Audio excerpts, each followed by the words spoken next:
Enrique María Xunizeta, Enrique Ayerbe, eta ni Jose Antonio Rekondo, elkarbiziko kideak dira. Datorren astelenian, 23an, hemen bertan, areto hontan, Urnietako kulturizio hontan, Xabier Lete erreka zikinen iturri garbien bila. Xabier Lete erreferente bezala, ispilu bezala hartuta, nahi deguna da, gure bailara hontako bereziki Urnietako elkarbizitzaren egunerokotasunean indarkeriak nolako eragina izan duen aztertzea. Eta egotzi zien bizia ospindu didazu.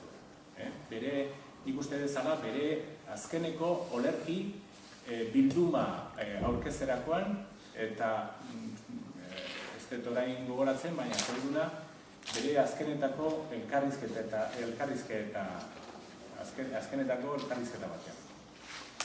Eta baita ere, bide batez, berak planteatzen zuna zen,